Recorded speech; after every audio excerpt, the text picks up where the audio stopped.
ये आकाशवाणी है। प्रस्तुत है कार्यक्रम कंट्री वाइड। इसके अंतर्गत सुनिए विश्व विजेता भारतीय खो खो टीम की आकाशवाणी के साथ विशेष भेंटवार्ता। इसमें भाग ले रहे हैं पुरुष खो खो टीम के कप्तान प्रतीक वैकर, कोच अश्विनी कुमार शर्मा और महिला खो खो टीम की कप्तान प्रियंका इंगले और कोच सुमित भाटिया। भेंट करता है सिद्धार्थ सिंह। नमस्कार श्रोताओं, आज हमारा सौभाग्य है कि आकाशवाणी के स्टूडियो में हमारे साथ खो खो विश्व विजेता टीम हमारे साथ है, उनके कोचेस हमारे साथ हैं और बड़ी कामयाबी देश की थी जब हम विश्व चैंपियन खो खो में बने। सबसे पहले तो हम पूरी टीम का, हमारे दोनों कैप्टन्स का, महिला और पुरुष टीम का, साथ में हमारे पुरुष और महिला टीम के कोचेस का आकाशवाणी के स्टूडियो में बहुत बहुत स्वागत करता हूँ और ढेर सारी बधाई देता हूँ। धन्यवाद। जैसे ही हमने जीत हासिल की, एक्स पे प्रधानमंत्री जी ने भी लिखा कि किस तरीके से हमने इस मैच को जीता, उन्होंने बधाई दी और एक स्वर्णिम शुरुआत जो खो खो की है उसकी हुई है हमारे साथ। तो किस तरह की फील आती है कि जब देश का मुखिया आप जीतते हैं, उसके साथ, क्योंकि ये जो खेल है उन्होंने हमेशा से कहा है कि हमारे देश के जो अपने खेल हैं हम दूसरे देशों के खेलों को अपनाते हैं, तो क्यों ना हम अपने देश के खेल को आगे बढ़ाएं। तो उसी दिशा में खो खो में आप लोगों ने ये कदम बढ़ाया और आज हम विश्व विजेता हैं। आदरणीय नरेंद्र मोदी हमेशा जो हमारे इंडिजिनस गेम है उन्हें आगे प्रमोट किया है और एक सांसद खेल महोत्सव होता है जी, उसमें भी वो इसी तरह के ग्रामीण खेलों का है वो किया जाता है। ये पूरे भारतवर्ष में होता है। जब यूपी में सांसद खेल महोत्सव हुआ था उसमें भी उन्होंने जूम पर लाइव महिलाओं का मैच देखा और जो नारी शक्ति है उन्होंने बहुत अच्छा प्रदर्शन किया था। और इस वर्ल्ड कप में भी ये नारी शक्ति अलग जोश से उतरी थी। वर्ल्ड कप में इनका जोश अद्भुत था। इन्होंने वर्ल्ड कप में वर्ल्ड रिकॉर्ड बनाया जो कि एक अद्भुत है और वो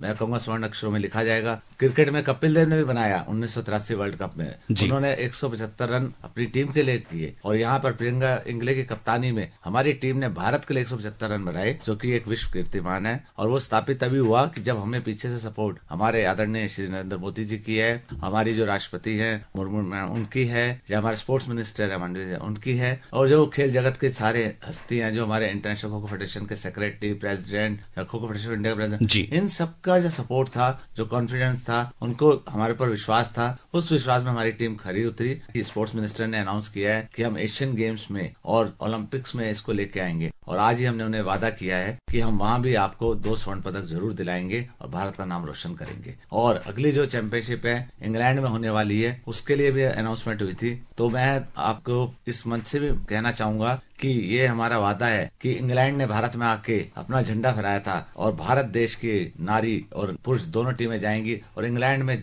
परचम तिरंगा लहरा के तिरंगा लहराते हुए सारा विश्व देखे।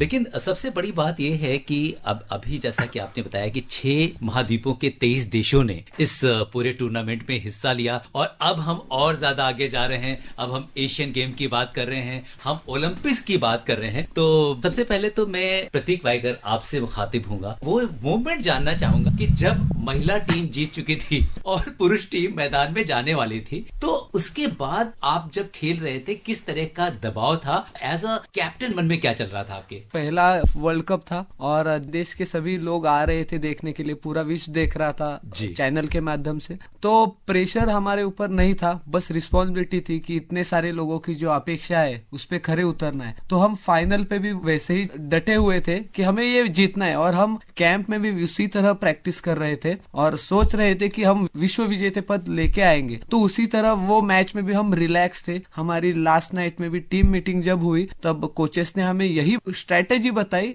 कि क्या करना है, कैसे करना है। और उसके बाद हमको सब कोचेस ने बताया कि आप ऐसे खेलो जैसे आप फ्री हो, एकदम से कोई प्रेशर नहीं, कोई टेंशन नहीं लेना, जो भी जिम्मेदारी है वो मेरी है। क्योंकि कोचेस को भी हमारे ऊपर भरोसा था कि हम बस अंदर जाएंगे और जीत के आएंगे।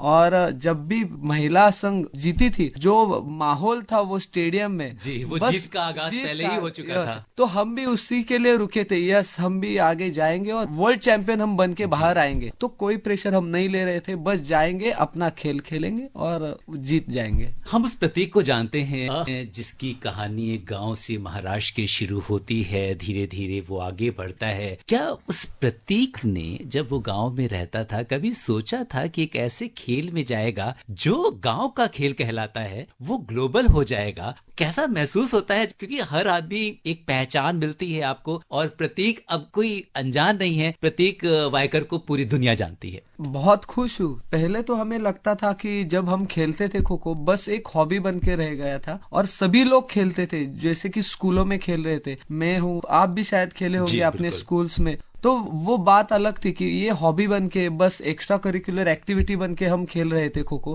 पर कभी सोचा नहीं था कि इतना फ्यूचर रहेगा खो खो में। तो बस मैं भी ऐसे ही खेलता था कि आगे जाके ये करना है। मैंने बस हमारे इधर के एक दादा थे, तो उनको हमारे स्टेट का वो जो प्रेस्टिजियस अवार्ड है, शिव छत्रपति अवार्ड, वो लेते देखा था। फिर उसके बाद उनका ढोल ताशा लेके आ रहे थे, सभी एंजॉय कर रहे थे हमारे इधर। उसी टाइम मैंने डिसाइड कर लिया था कि मुझे भी कुछ करना है। और वो दादा खो खो ही खेलते थे ना, तो मैं ग्राउंड पे चला जाता और मुझे भी ये फील करना है कि ये कैसा लगता है। फिर उसके लिए मैंने एफर्ट्स लेना स्टार्ट किए। बट मुझे लगता है कि ये भगवान का एक प्लान है कि अच्छा हुआ कि बहुत देर हो गई, क्योंकि मैं इतने एफर्ट्स ले लिए उसके लिए, और भगवान ने जब भी दिया है अभी वो छप्पर फाड़ के दिया है। प्रतीक, आप पूरी टीम का प्रतिनिधित्व करते हैं, और खास बात इस टीम की ये है कि यहाँ पे बहुत ही ग्रामीण क्षेत्र से लोग आए हैं। ऐसे लोगों को सुदूर क्षेत्रों से निकालना और फिर उनको इस मंच तक पहुंचा देना। बाकी जो साथी खिलाड़ी हैं उनके बारे में आप कुछ अगर शेयर करना चाहें उनकी स्टोरी को हमारे लिसनर्स के साथ। मुझे लगता है कि हर एक खो खो प्लेयर की एक अपनी कहानी है, क्योंकि इसमें इंस्ट्रूमेंट नहीं है। अगर गरीब घर का बच्चा खो खो खेलने के लिए जा रहा है तो उसको इंस्ट्रूमेंट की कोई जरूरत नहीं रहती है। बाकी स्पोर्ट्स में आप देखना कि इंस्ट्रूमेंट की बहुत ज्यादा जरूरत है, जो कि फाइनेंशियली बैकवर्ड बच्चे उनको कभी कभी अफोर्ड नहीं हो पाते, तो वो खो खो कंटिन्यू ही करते। बट अभी देखो हमारे टीम में ऐसे प्लेयर्स है बहुत सारे। रामजी कश्यप है, उसका छपरे का काम है, वो पुट्ठे जब इकट्ठा करता है और वो बेच के वो खुद का चलाता है। पर आज देखो वो लड़का अल्टीमेट लीग में 2 साल बेस्ट प्लेयर का अवार्ड ले चुका है, और अभी भी जो वर्ल्ड कप टूर्नामेंट हुआ उसमें इमर्जिंग प्लेयर का अवार्ड ले चुका है। उसके बाद हमारा सचिन भार्गव है, जो छोटा था तब उसने वेटर का काम किया है शादियों में और वैसे, और वहां से वो उठा है और एफर्ट्स देने के बाद आज वर्ल्ड चैंपियन है। आप सोचोगे कि ये सपने जैसा है उसके लिए भी और हमारे लिए भी, और ये प्राउड मोमेंट है, क्योंकि बहुत ऐसे लड़के हैं जो खो खो खेलते हैं और गरीब घर के बच्चे वो सोचते हैं कि हम क्या करेंगे, उनको फैसिलिटीज नहीं मिल पाती, पर खो खो में वो बहुत आगे बढ़ सकते हैं और आगे आ सकते हैं। मुझे लगता है और ऐसे प्लेयर्स है, आदित्य गणपुले है, जिनके पिताजी है और वो खुद भी न्यूज़पेपर बेचते थे, पर आज वो लड़के वर्ल्ड चैंपियन है। खुद मेरी माँ खुद स्विंग मशीन करके मुझे बड़ा किया है। अनिकेत पोटे है जो स्लम एरियाज में रहता है, उसके पिताजी बेस्ट में ड्राइवर है।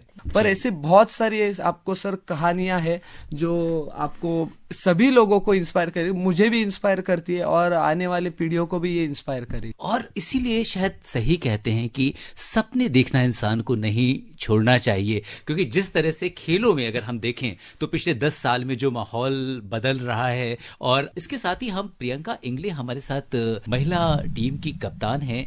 प्रियंका, सबसे पहले तो आपको बहुत बहुत ढेर सारी बधाई। Thank you sir. आज आप विश्व चैंपियन बनने वाली टीम को लीड कर रही हैं, कैसा महसूस कर रही हैं आप? बहुत खुशी महसूस हो रही, क्योंकि ये पहला ही खो खो का जो विश्व चषक हुआ है, इंडिया ने जीता है। जो मेरे बाकी टीम मेंबर्स है उन्होंने बहुत सपोर्ट किया, क्योंकि ये अकेले का खेल नहीं है, पूरी टीम जब सपोर्ट करती है तभी हम मैच जीत सकते हैं। कोचेस ने भी बहुत अच्छे से हमें समझाया, प्लानिंग स्ट्रेटेजी हर एक मैच के हिसाब से हम सब ने मिलकर ये विश्व चषक जीता है। जी, जैसा कि अभी हम दूसरे कैप्टन से बात कर रहे थे प्रतीक से, तो उन्होंने बताया, आपसे भी जानना चाहेंगे हमारी जो महिला खिलाड़ी हैं उनके पास और आपके बैकग्राउंड के साथ कि कहाँ से आप आती हैं, कैसे आप खो खो से इस यात्रा में यहाँ तक पहुंची कि आज आप विश्व चैंपियन टीम की कैप्टन हैं। मैंने 5th स्टैंडर्ड में खो खो खेलना चालू किया था और आज मुझे 15 साल हो गए खो खो खेलते हुए। जब मैंने खो खो चालू किया तो खो खो को इतना अच्छा बैकग्राउंड नहीं था, प्लेटफॉर्म नहीं था, और मैं हमारे स्कूल में रनिंग में फर्स्ट आई थी। तो हमारे जो खो खो के कोच है उन्होंने बोला कि तुम खो खो खेलना चालू कर दो, तुम्हारे में नेचुरल स्ट्रेंथ है। लेकिन पेरेंट्स थोड़ा मना कर रहे थे, क्योंकि एकेडमिक में ज्यादा ध्यान देने के लिए बोल रहे थे, क्योंकि आने वाले फ्यूचर में तब खो खो का करियर नहीं था ना, जॉब्स वगैरह अपॉर्चुनिटी नहीं थी। तो पहले वो लोग मना कर रहे थे, लेकिन बाद में फिर मैंने पहला नेशनल खेला मेरा, तब जाके थोड़ा सपोर्ट करने लगे। अभी 2016-17 से हमारे खो खो के जो इंटरनेशनल टूर्नामेंट हो रहे हैं हर साल, तो ये हमारे लिए बहुत बड़ी अपॉर्चुनिटी है, क्योंकि इंटरनेशनल के सर्टिफिकेट के बेस पर अभी खो खो में बहुत सारे जॉब की अपॉर्चुनिटी है।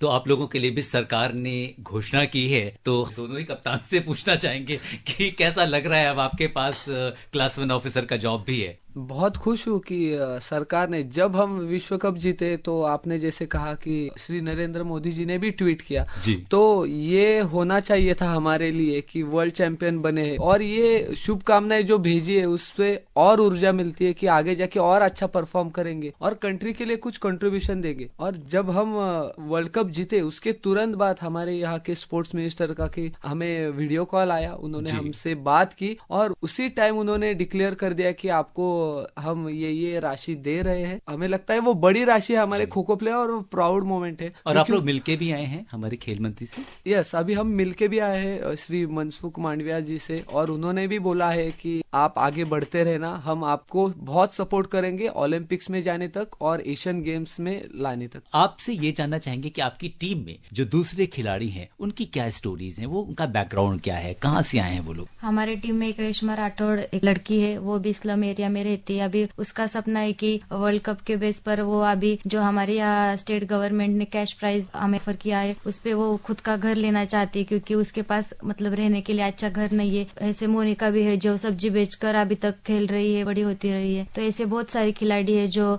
बहुत कठिनाई करके यहाँ तक पहुंची है। हमारे साथ जो दोनों कोचेस अश्विनी जी हैं, और लोग कहते हैं कि एक बहुत बड़ी अपॉर्चुनिटीज होगी, आप मेट्रोस में जाओगे तभी आपको एक्सपोजर मिलेगा, लेकिन ऐसे खिलाड़ियों को इन जगह से ढूंढ कर निकालना, एक आम आदमी, एक सब्जी वाला जो सब्जी बेचता है, वो भी बड़े सपने देख सकता है हमारे देश में। मैं तो हमेशा कहता हूँ कि खिलाड़ी वही बनेगा जो स्ट्रगल करेगा। बिना भुट्टा सिका 5 का, सिका भुट्टा 20 का। तो जो तपेगा वो पकेगा और वही क्या बात कही आप। तो इन चीजों को खिलाड़ियों को पता है और वो स्ट्रगल करते हैं, और हम तो एक उनका सहयोग मात्र रहते हैं कि अगर हमें ऐसा कोई खिलाड़ी मिलता है तो हम उसे अपने सेंटर्स पे बुलाते हैं या वहाँ पर उन्हें ट्रेनिंग देते हैं। जैसे कि निर्मला भाटी राजस्थान से, गरीब परिवार से हैं, बिहार से हैं, और भी खिलाड़ी हैं। तो जहाँ भी वो आते हैं, चाहे वो अश्विनी जी के पास आए हो चाहे हमारे पास आए हो, हमने किसी भी खिलाड़ी को मना नहीं किया आप आइए, लेकिन हमें भी उम्मीद नहीं थी कि हम विश्व स्तर तक जाएंगे। और दर्द सबके पास है, चाहे वो एक खिलाड़ी हो, चाहे वो अधिकारी हो, चाहे वो हमारे प्रधानमंत्री श्री नरेंद्र मोदी जी हो, क्योंकि वो भी गरीब परिवार से रहे हैं। ऐसे हमारे पास कई खिलाड़ी हैं, किसी ने लेबर का काम किया, किसी ने वेटर का काम किया, और आज वो सब विश्व स्तर पर हैं। महिलाओं में भी ऐसे हैं, और कईयों की माँ बर्तन मांज रही है जी। अनिकेत पोट्टे उसकी मम्मी आज भी बर्तन मांजती हैं। ठीक है, उनके पिताजी नहीं रहे तो अर्निंग का कुछ रिसोर्स नहीं था, आज भी घरों में बर्तन मांज रही हैं वो। तो ऐसे कई खिलाड़ी हैं जिनके परिवार और तबके के बिल्कुल। रंजना पिछले साल हमारे पास एशियन में थी, उनका भी परिवार ऐसा था। और जानते हो खुशी होती है कि उन्हें जब जॉब ऑफर हुई, वो इतने टैलेंटेड थे कि वो अभी अंडर एज थे, उन्हें तब डीएसपी रैंक की जॉब मिल गई जी। तो श्रोताओं, आप सुन रहे हैं कि हमारे कोचेस किस तरीके से बता रहे हैं कि अब अवसर बहुत हैं। आपके अंदर अगर टैलेंट है, कला है, कौशल है, तो आपके लिए इस देश में बहुत सारे अवसर हैं। और जो पिछले 10 सालों में जो बदलाव हुआ है खेल की दुनिया में, उसी का परिणाम है कि आज देश की टीम में आप आ रहे हैं। दोनों कैप्टन्स का दोबारा से रुख करेंगे तो जिस तरह का एग्रेशन टीम में दिख रहा था, आप लोग शुरू से अपने प्रतिद्वंदी पर दबाव बनाते हुए दिख जा रहे थे। प्रतीक, आपसे भी पूछना चाहेंगे कि आपको सबसे ज्यादा टफ कौन सी टीम लगी? सेमीफाइनल्स में हमें भी साउथ अफ्रीका के साथ मुकाबला था, फिर उसके बाद हमारा नेपाल के साथ, वो भी टफ टीम थी। पर मुझे लगता है कि साउथ अफ्रीकन टीम का मुकाबला बहुत ही कड़ा था, क्योंकि साउथ अफ्रीकन टीम में देखो 1200 से ज्यादा स्कूलों में खो खो चल रहा है, उनके नेशनल्स हो रहे और 1996 से उनके नेशनल्स हो रहे, तो वो बहुत ज्यादा प्रैक्टिस करते। और आपने देखा होगा कि वो मैच भी हमारे एकदम कांटे की टक्कर हुई। बेटी जो टीम जीतती है वही बनती है विश्व विजेता। तो हमारे दोनों कैप्टन्स, हमारे दोनों कोचेस, आपने जो भारत की विजय पताका है उसे वैश्विक स्तर पर लहराया है, हम सबको वो खुशी दी है, और तमाम उन करोड़ों लाखों युवाओं को आपने प्रेरणा दी है जो अभी भी गांव के दूर दराज के इलाके में हैं, और उन्हें एक वैश्विक प्लेटफॉर्म देने की आपकी जो कोशिश है, आपको इस जीत के लिए बहुत बहुत बधाई, और आने वाले टूर्नामेंट्स के लिए भी बहुत सारी मेरी अग्रिम शुभकामनाएं आकाशवाणी परिवार की ओर से, आकाशवाणी के श्रोताओं की ओर से। इसी के साथ मुझे यानी सिद्धार्थ को दीजिए अनुमति। The world goes, go! The world goes, go! The world goes, go! अभी आप सुन रहे थे विश्व विजेता भारतीय खो खो टीम की आकाशवाणी के साथ विशेष भेंट वार्ता। इसमें भाग ले रहे थे पुरुष खो खो टीम के कप्तान प्रतीक वैकर, कोच अश्विनी कुमार शर्मा और महिला खो खो टीम की कप्तान प्रियंका इंगले और कोच सुमित भाटिया। भेंटकर्ता थे सिद्धार्थ सिंह। ये कार्यक्रम आकाशवाणी के समाचार सेवा प्रभाग द्वारा प्रस्तुत किया गया।